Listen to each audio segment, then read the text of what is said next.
Welcome to The Story Behind the Symptoms, a podcast from Symptomatic.me. Your host is David Clark, MD, a board-certified gastroenterologist who successfully diagnosed and treated over 7,000 patients with neuroplastic pain or illness. Each episode, we dive into our guests' life experiences to uncover the deeper causes of their symptoms. By listening to their story, you will gain insights that advance your own journey towards knowledge that becomes healing. Hello, and welcome to the Story Behind the Symptoms podcast. I am your host, Dr. David Clark, president of the Association for Treatment of Neuroplastic Symptoms. And what we do in this podcast is talk to people who've experienced neuroplastic symptoms and try to understand the story behind them and where they might have come from. And my guest today is Rebecca Block, who's based in the Northeast of the United States. And I'll let Rebecca introduce herself. Thank you so much, Dr. Clark, for having me. And as Dr. Clark mentioned, my name is Rebecca Block, pronounced she, her, and I'm currently residing in Rochester, New York, and I've had chronic pain for half of my life. I'm very grateful to say that I am recovered and I do not have chronic pain anymore. And I healed through neuroplastic reprocessing with pain reprocessing therapy. I'm sure it's a remarkable story that will be of great interest to our viewers. Why don't we start with what the symptoms actually were and when they started and their progress over time? Sure. So my symptoms really started when I was 14 years old. I am almost 29 now, and so it was half my life where I was struggling with gut issues. And it started at the age of 14 when I was experiencing a lot of stress in my life. Both my parents almost lost their lives. We had to put our dog down in the same year, and that's when everything started, and I didn't really see a correlation until later on. Yeah, what kind of symptoms did you have? So it was primarily constipation, and I was the person known in my friend group for always having some stomach pain. So it caused me a lot of havoc GI-wise. Okay, and I think you had symptoms elsewhere in your body as well. Were those also present when you were a teenager, or did they come later? Yeah, so they came later. My other symptoms really manifested when I was in my graduate degree, when I was in my early 20s. I remember they actually started around fall of 2019 when I was entering my second year of grad school. And that's when my gut pain got worse, but then I also developed really bad shoulder pain in the early onset of the pandemic in 2019 to 2020, to the point where I had such bad shoulder pain that I couldn't do things that I loved, like doing yoga regularly. I couldn't even move myself into my apartment carrying things that were mine. I had to have a lot of help. So I was severely limited.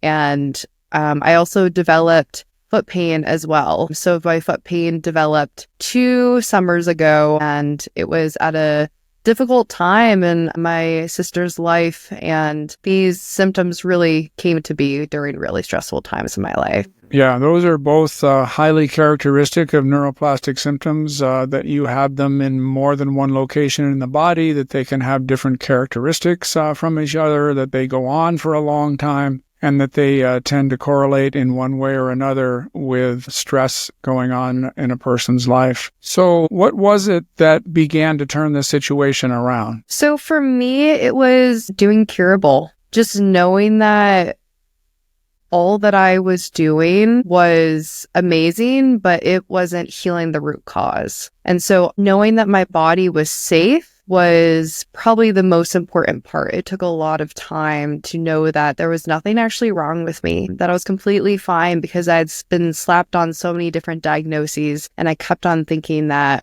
there was something wrong with me. And once I learned more about the brain and its power to create pain, as well as many personality traits that really are, which add to another layer of chronic pain, as well as having a lot of fear, I saw myself in all these different things that they were bringing up in Curable. So for our viewers who are not familiar, Curable is an app for smartphone or computer that puts a lot of the best ideas on neuroplastic psychotherapy into a very user-friendly application, and has helped a lot of people. So that's a great place to start. A lot of things to unpack there, one of which is the personality traits. It's another characteristic of many people who have neuroplastic symptoms that they share certain personality traits. Can you tell me a little more about the ones that you experience? So I wish I had your symptomatic website up, because I identify with all of them. But since a young age, I've really identified as a type A person, perfectionist, people pleaser, and I worry a lot. I have a lot of fear. And so these really were the biggest ones for me. Okay. Yeah, that's another key aspect of neuroplastic symptoms, is that anytime you get symptoms in your body, whether it's pain or illness, it's natural to worry about what's going on in the body. Do you have a disease? Do you have a structural injury? And the fear around that tends to exacerbate the level of stress in a person's life, which then increases the symptoms, which then increases the fear. And so you get into a loop that only makes things worse and that can cause symptoms to persist for years and in some cases for decades. And getting out of that fear loop is a key first step. And that's something that Curable and a lot of the books that are evidence-based in this field help people to do. They show you that your body is actually okay, and that because of that, you can shift your attention from whatever is happening in your body to starting to think about, well, what might be going on in the mind, what might be going on in life that is creating stress. Because the stress, it turns out, if it's severe enough, if it's long-lasting enough, can physically change the neuroanatomy of the brain so that it processes signals from the body in a different way and produces these pain or illness problems pretty much anywhere in the body from head to toe. So that's often the next step for people, is to try to identify the sources of stress that are responsible for this. Were you able to do that? Yeah. So what I was actually really grateful for was my former functional medicine gastroenterologist. Before I found Curables, working with her, and she had me map out when all my symptoms came about, and as well as all my flare-ups, and map out what was actually going on in my life. Great idea. And for the first time, I was like, it just struck a chord. For me, it was like, this is clearly neuroplastic. Thankfully, I was going through Curable at the same time, so I had that at the right time. And I really had an idea of I know around times of stress, these things can get worse, but I kept on thinking there was still something wrong with me. My providers kept on sending me to specialists to get so many tests. I remember I was getting at least 1 week, every week I'd get a blood draw. And I went through a variety of different tests, went to PT for 3 years, and I did everything that I could under the sun to treat the body, but really didn't focus on the mind as much. My apologies for interrupting, but I wanted to ask you to become a member of the Association for Treatment of Neuroplastic Symptoms so that we can continue to bring this vital science-based information to everyone who deserves to hear it. Thank you. Yeah, this is how I was trained. If you've got disease or illness, there must be a condition in the body. If you've got pain or illness, there must be a disease or injury that's explaining it. And so as a physician, we can perseverate on trying to find what exactly is the physical issue that's responsible. And we do blood tests and we do x-rays. And I gave a speech about this in a university town many years ago. And the doctor who was the chief of medicine in the hospital in that town came up to me afterwards and talked to me about a family medicine doctor in his community who was taking care of a woman about your age who had abdominal pain. And over the course of probably 3 years, he had ordered 17 abdominal CAT scans on that patient, every single one of which was normal. Just still looking that, there's got to be an organ in there somewhere that is responsible for this. And if we just added on to what we already know as physicians, the possibility that the brain can produce almost any level of symptom in our body, that would open up an area of inquiry that's going to be beneficial for about 40% of people that come into primary care. It's just night and day transformed my practice when I first found out about this. It was shocking because it had been left out of my training, but I couldn't ignore the fact that people were getting better with this approach over and over and over again for over 7,000 patients now. Well, that's great that you found this at a relatively young age. Many of my patients have been in their 30s. He's on up to one of them age 87 before she finally found this approach and was healed by it. And that patient had been ill since she was 8 years old. So it was really tragic in her case. And she was a nurse.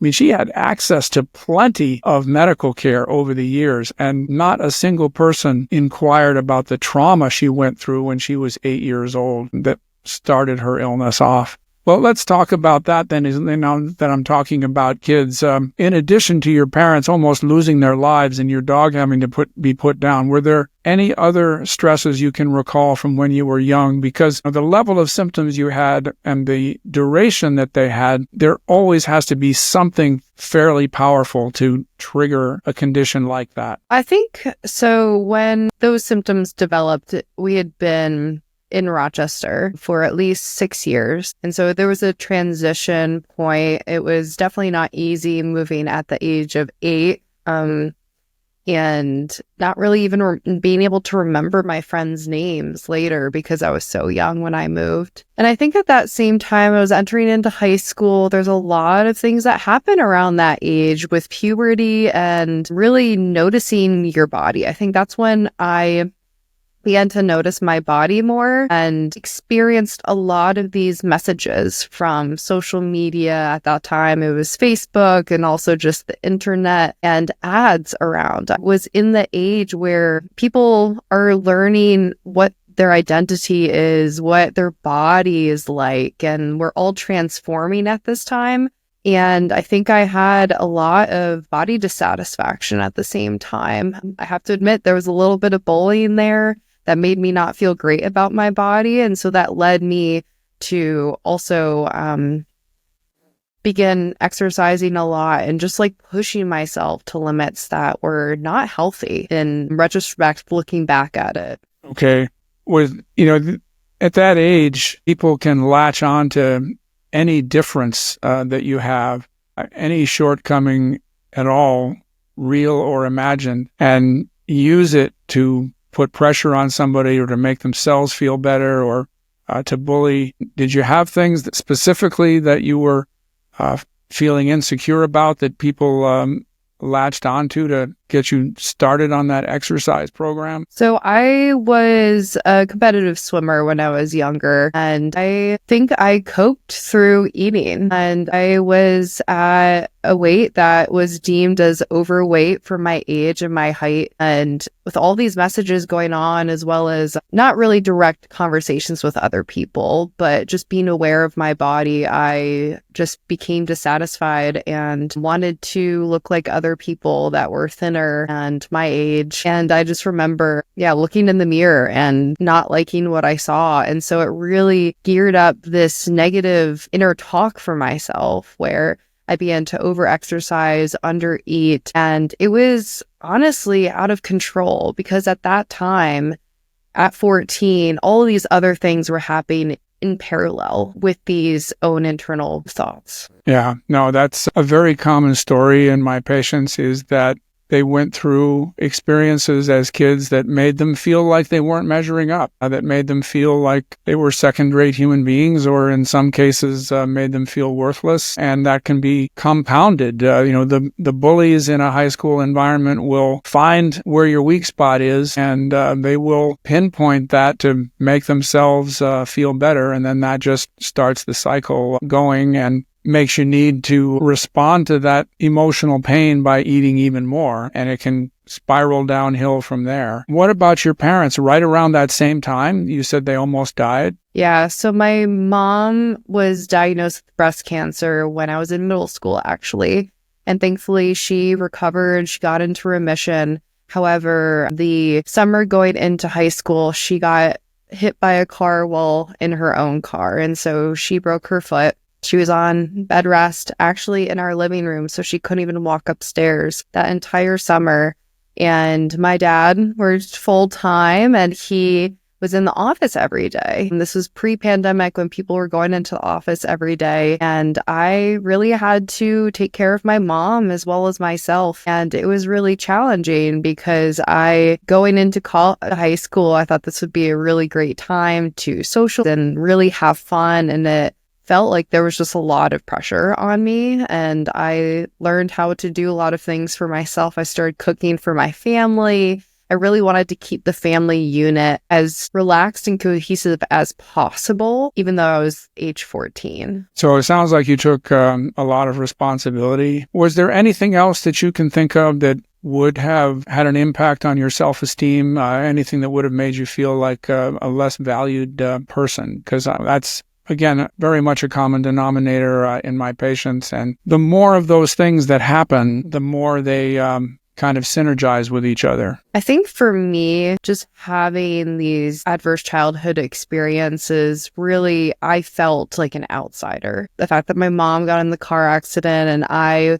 wasn't the student or the kid who was going out and hanging out with friends all the time and having fun. I was, but I had all these other responsibilities on my plate. And then also my dad getting into his accident. He was hit by a car while running, and we didn't know if he was going to survive. Oh. So having that at such a young age, I felt like I was always older than everybody else. I felt that I couldn't hang back. I couldn't chill as easily as others because in the back of my mind, I've always been planner. I really wanted to make sure that I was okay as well as kept my family safe. And so I just had an increased level of, call it adulting, in comparison to others that were my age. And I think that did make me feel different. It did make me feel like an outsider, that I wasn't just having the normal high school kid experience. Did you have any siblings?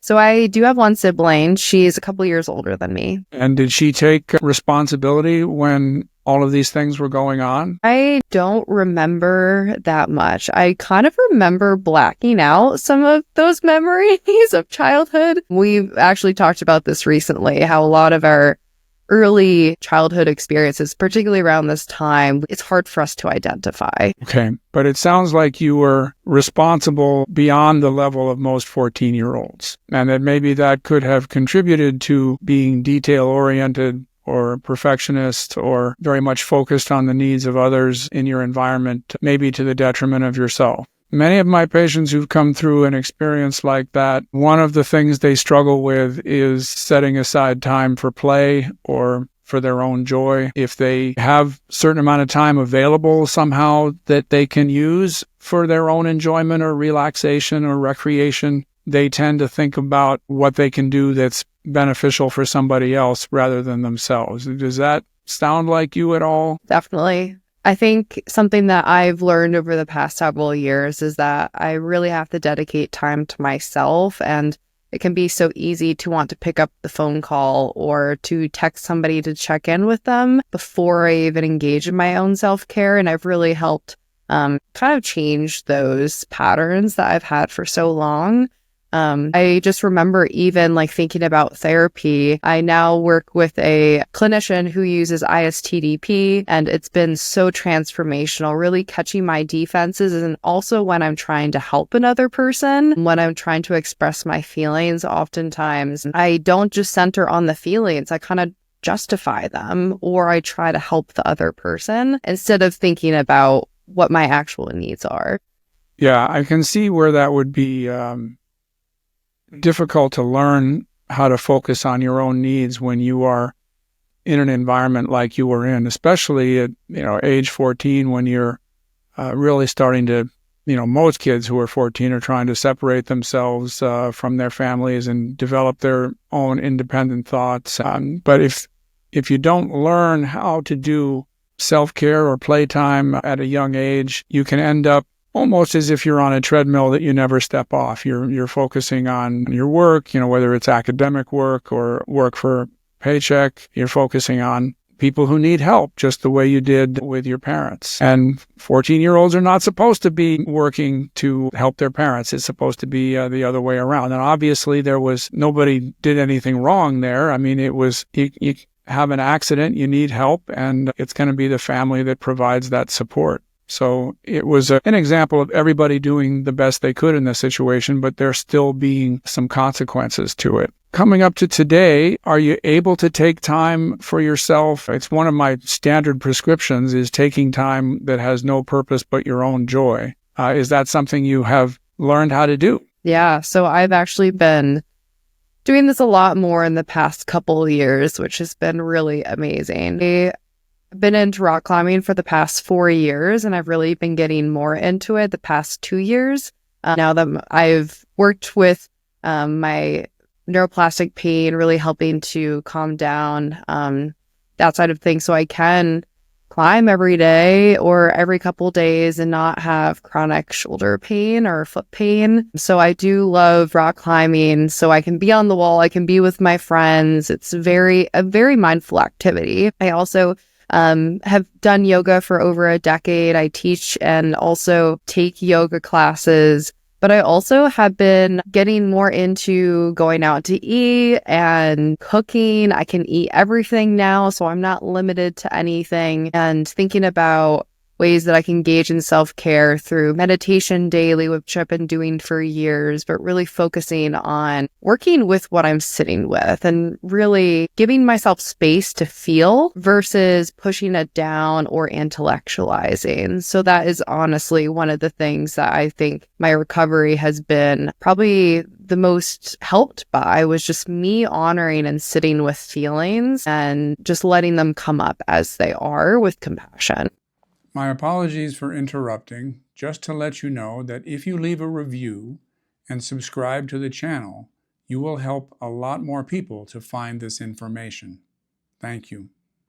Yeah, I can imagine that when you were having to take care of your family, that there would have been emotions that got in the way of doing that, and that you would have had to function successfully and to achieve your goals for helping the family, you would have probably had to stuff them. Mm-hmm. Yeah, I was definitely really good at suppressing my emotions because I always thought something else was more important. And so that was something that I carried with me for a long time. And I'm also now in a helping profession. And so it's always a good reminder for me every single day when I'm in my job to really think about my own boundaries and my own well-being at the end of the day, because that's going to be more impact. Everything I do is going to be more impactful if I am well. Yeah, absolutely. It's the old saying about putting your own oxygen mask on first and feeling like emotions are not right or wrong. They just are. And if you are having them, they deserve to be there. And that a good approach to an emotion that you're confused about is to try to figure out, well, what is it doing there? Why is it coming up? And generally, there's an excellent reason for it being there, and it deserves to be there. And as you say, if you honor that emotion, it's a much healthier approach. But emotions always come with a physical component to them. If you blush with embarrassment, you get, a red face. That's a physical part of the reaction if you're embarrassed. Or if you are in a tense situation and you feel a knot in your abdomen, that is a physical reaction to an emotion as well. But when you have repressed emotions and when you've gotten really good at repressing emotions, then you don't feel the emotions consciously, but the physical response is still there. And if you don't know that that physical response is coming from an emotion, then you start thinking about, well, what's going on in my body? What damage or disease is happening in there? And you start to get afraid of something physically wrong. And then when you go to the doctor and they can't find anything, then that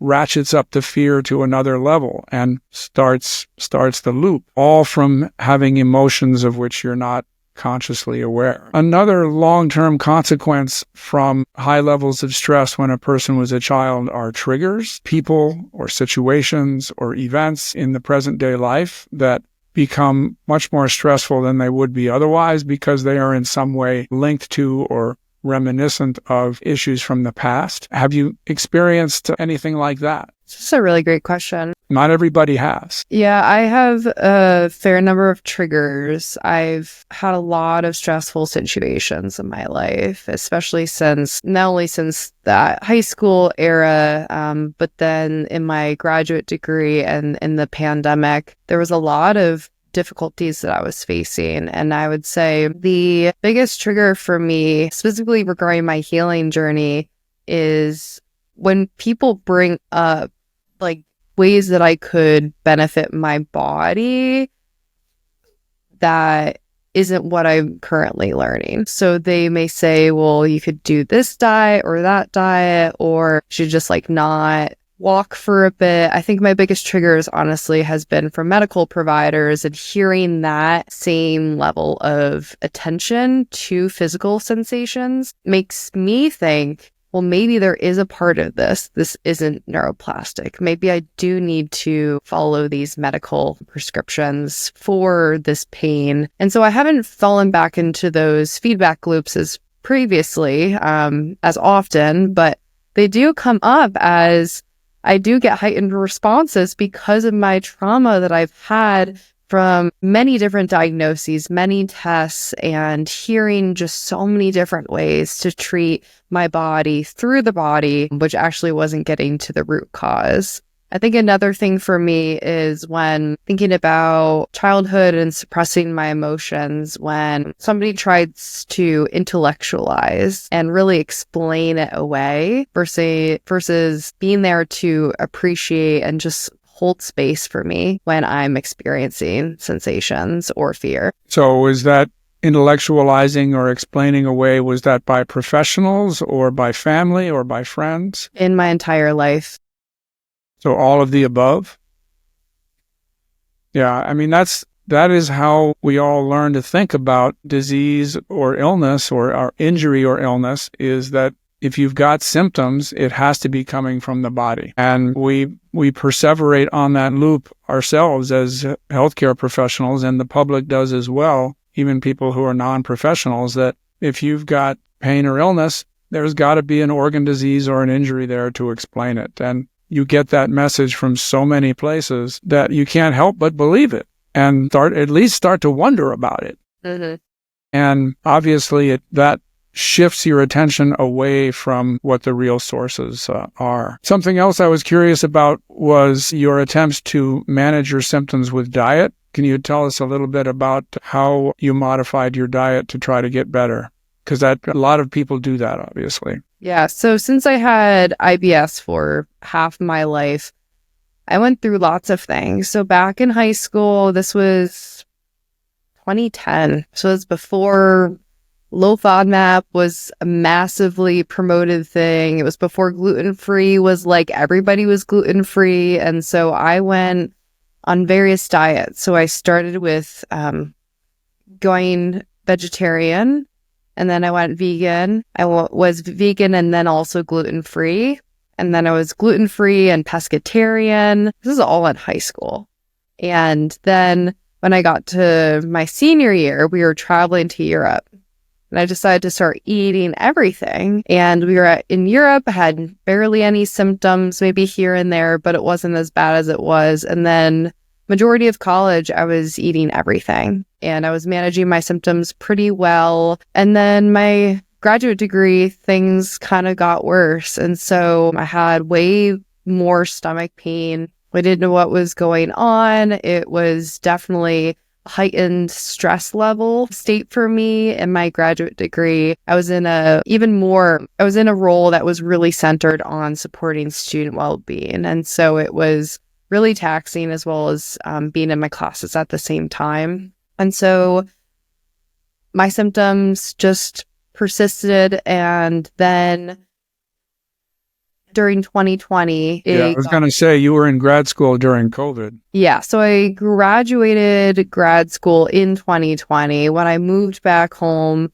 from New York City to Rochester to my parents' house. And that year brought a lot of stress nationally, globally, and especially in my life. And so my symptoms became burning stomach. So I got rid of everything spicy, got rid of anything acidic. I was diagnosed with gastritis and GERD, so I went on all those protocols. I was on what's omeprazole.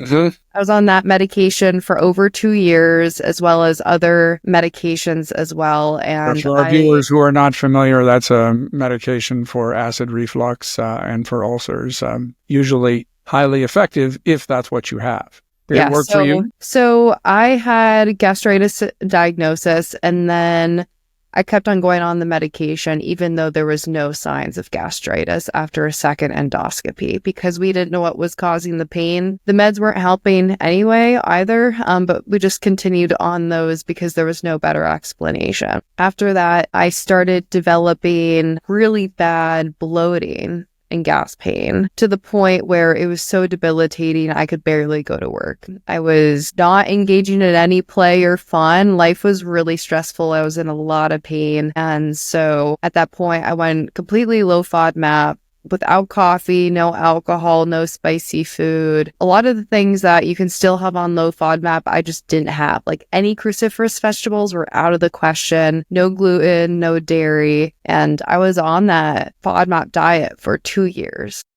Did it help?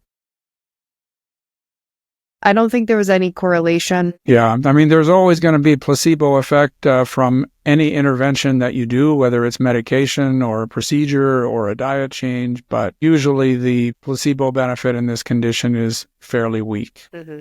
Yeah, and it was that diet really caused a lot of fear for me. There was a ton of fear also about food safety because I had a couple times where I got food poisoning. And so my fear around food was astronomical, to the point where I was not going out to eat at all for years. I was just focusing on what I could eat at home, eating the same thing every day. And yeah, as you mentioned, like there just didn't seem to be really a correlation between the food I was eating and the symptoms. Yeah, it's, just listening to you as you provide more detail about your condition, it's just an important story about how severe these symptoms can be and how long they can last. My colleague, Dr. Kennedy, sent me an article, magazine article about some people with long COVID or with chronic fatigue, and one of them said, this can't have a mental cause, our symptoms are too severe. And that is not true in the least. The symptoms that come from neuroplastic processes can be horrendous, as you've experienced for 14 years. So just because symptoms are bad doesn't eliminate the possibility of a brain-to-body, a mind-to-body process being responsible for them. And all the more reason why my colleagues in the medical profession need to learn that this is a possibility that has to be assessed and ruled out if you can before you start looking again for biomedical causes. I think it's two parts. So the medical system, we've been so aware of. There's lack of awareness. And thankfully, you and your association are really trying to spread the word as well as many other practitioners. But it's a new field. It's a new line of knowledge. And it takes some time to get used to, especially if they've been born into and have lived in a medical-centric society. But then also, I think there's a lot of shame regarding mental health conditions. Thankfully, there's less shame these days. There's a lot of mental health seeking amongst individuals. But I think for me, one of the biggest parts for me was I knew about adverse childhood experiences. I'm in public health. That was like one of the biggest things that we learned, how incredibly linked it's been shown in research to end up giving people chronic health issues. And I knew that I had anxiety, depression. I didn't have an ACEs score. My adverse childhood experiences didn't truly identify with the survey. And so they don't fit the survey, but they're every bit as powerful. And this is another message that I try to send out to the world, is that incredibly powerful adversity in childhood that can have very long-lasting impacts can be completely off the standard 10-item ACE questionnaire. And it can be very subtle. It be experiences that a lot of people initially feel like they weren't that bad, or other people have been through worse than me, or I think I'm over it, is what I hear over and over again. But as I talk to people, both they and I begin to appreciate that what they experienced was much more powerful than they thought at first. Yeah. And so it's something that I kept on coming to think was, well, I got through it. and I'm good. And I have a loving family and we've been there together every step of the way. And that wasn't actually honoring that I was 14 and going through a lot of struggles. And so definitely been going through a lot of learning about the power of feeling feelings and knowing that no matter what feelings they are, they're valid and they should be felt, even if there could be other explanations as to why you shouldn't feel that way. Yeah. And when people realize the level of what they had to cope with, they also realize that they are not mentally weak. They are not mentally unhealthy. My patients are actually stronger than average in terms of their mental capabilities. I think of them, and I've said this in previous podcasts, I think of them as like Olympic weightlifters who are being asked to carry 50 pounds more than the world record for their weight class in terms of stress. They're very strong people. They're just being asked to carry a big burden, and all the more difficult because they don't see how big it is. But once they put the burden down, then they can look back and say, I need to honor that kid for what they accomplished. Yeah, my dad used to even compare me to the Rock of Gibraltar. How do you pronounce it? That's definitely Gibraltar. He used to compare me to the Rock of Gibraltar. The Rock of G. We're not including. Yeah, no, absolutely. That's how I think of my patients. I mean, I think most physicians, when they have a patient whose physical symptoms don't have a biomedical explanation, the assumption is, this person's neurotic.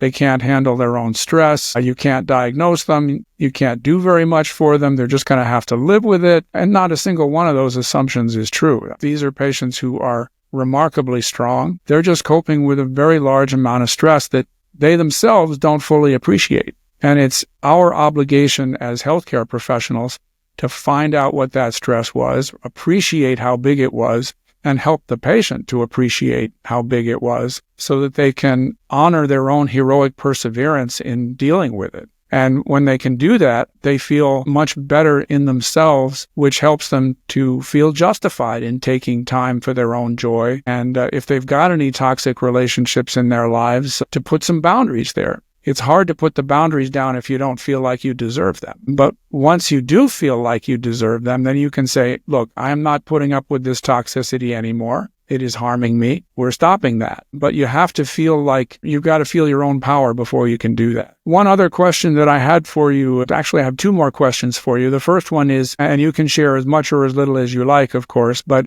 it's about relationships, close personal relationships, romantic relationships. Many of my patients in their early years when they're struggling with these symptoms, they have a tendency to choose people who also need to be taken care of, let's put it that way, that they have needs or flaws or difficulties or issues. They need something parallel to the kind of support you provided for your family at a younger age. And it's only when a person gets to a solid sense of themselves and their own value that they're able to shift into relationships that are more mutually supportive. So anything you can share if you've had any kind of a journey like that, or you may not have. Yeah. So firstly, I have to say I'm in a very healthy, loving relationship, and it's been a really great experience being able to see the ways that we're able to support one another and honor that there are challenges in life and be there to really support each other through these difficulties that we go through in life and taking care of ourselves. We really value each of us taking time for ourselves, to take care of ourselves so that we both are independent people coming together,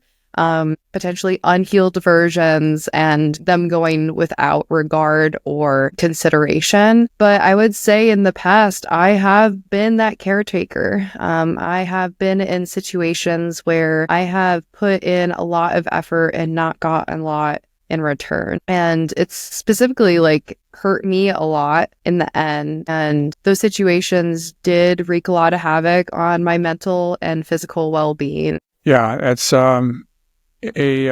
entirely understandable when you see the environment that you came from as a younger person. Many of my patients, their mutually beneficial relationships coincide with their physical healing. Was that also true for you, or was there a difference there? So this relationship that I'm currently in, I came into this relationship telling him that I'd love to go on a walk, but I can't walk that far because I was dealing with my bad foot pain. Completely resolved that. And he's been really great. He's been the one to be my cheerleader, to really remind me when I need those reminders that I am safe, that everything will be okay, that this is mind body. Sometimes he puts me in my place and I'm like, well, maybe it's not. And he's like, maybe it is mind body too. And he's really been helpful as well for healing my relationship with food. Even when I was talking to you at the PPDA conference, I was still limiting some foods. And with the right support, I've been able to really just explore and know that everything I eat is fine. And so in this relationship,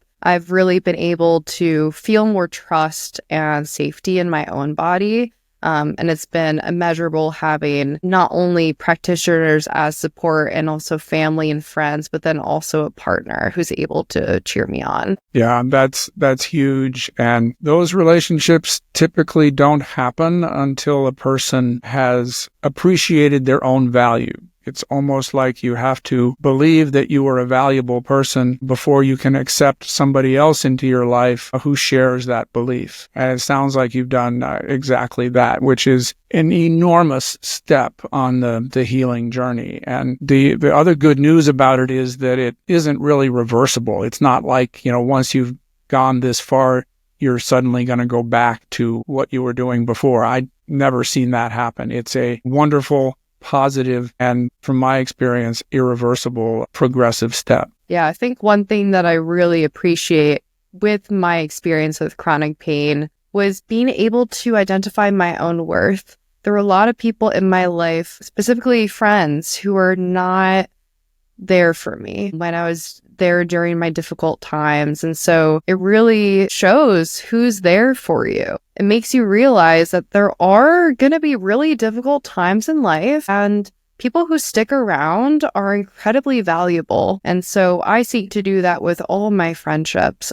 because I've experienced it on the side where I needed some extra love, support, and to not just have good time friends. I wanted friends who were there for me when I really needed it. And so this experience with chronic pain really helped me to see my value and my resilience as well, knowing how much I've been through and how I can come out as a leveled up person. I feel like I've been going through my own kind of professional development with my own self through this process. Yeah, no question about that. And clearly also gives you insight into the people you're helping in your current work. Why don't you share with us a little bit about what you're doing in your work environment? Sure. So I work at the University of Rochester, and it actually is my alma mater. So I'm really glad that they wanted me to come back when I graduated my master's and came back to Rochester. And in my work, I do a lot of things, but specifically, I direct a large mindfulness initiative called the Mindful University Project. And so in this initiative, we focus on collective well-being through mindfulness practices. So we offer daily yoga classes, mindfulness classes, we have retreats. We also have a training program for faculty and staff to learn mindful leadership skills. And I'm really excited that we're going to be launching a class called Healing from Within. It's going to be a pain reprocessing therapy and somatic experiencing and emotional awareness and expression therapy class for our undergrad and grad students. We found that in our data last year from the National College Health Assessment, around 66-71% of our undergrad and grad students in the past 12 months saw a healthcare clinician regarding chronic pain.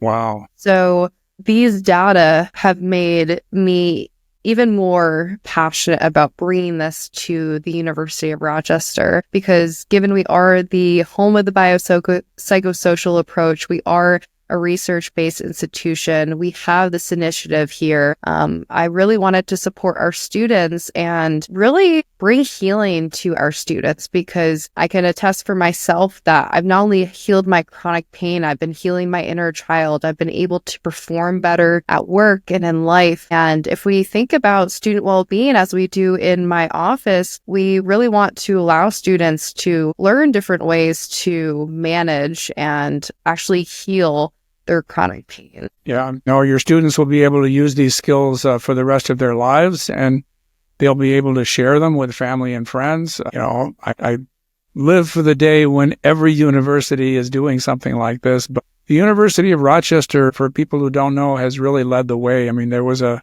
famous article in the journal Science in 1977 that first described the biopsychosocial model developed by a University of Rochester psychiatrist, and it's shaped thinking in this field ever since. Yeah, we're really excited to not only bring the 4-session class, but also bring exclusive coaching just for the folks who go through the class, so that everybody who goes through the class can engage with pain reprocessing therapy, not only through myself as a pain reprocessing therapy coach, but also my counterpart, Anna Olivieri, who also will be offering these coaching sessions. And hopefully one day we're going to do research on it and hopefully be able to just present the impact that this has had on our campus community, and potentially in the future link this to retention and academic performance measures. Yeah, it would not surprise me in the least if it had that benefit as well, because that's one of the ways that this whole approach to physical symptoms was successful, is that not only do physical symptoms get relieved, but people's personal lives improve as well. And no doubt their academic and personal success in other areas. That's great that you're doing that, and I hope it gets widely shared once people find out about it. Thank you. We're very excited. Well, great. This has been a tremendously enlightening discussion, and I think all our viewers are going to learn a lot from it. Before we close, do you have any other ideas that you'd like to share or questions that you have for me? Great question.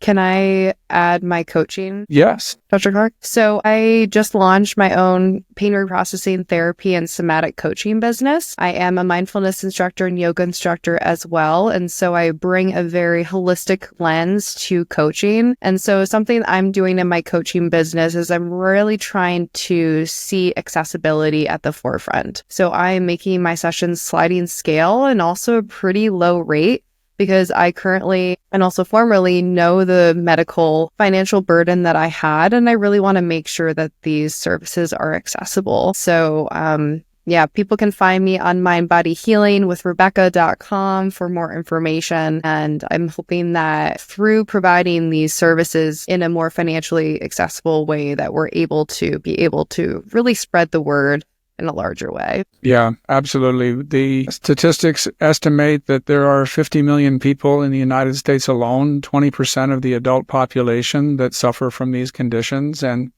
the number of practitioners that have the skills that you do are numbers in the hundreds, so far less than the need. So everybody we can get who is knowledgeable in this and is able to provide care in this field is going to have a lot of work to do, let's put it that way.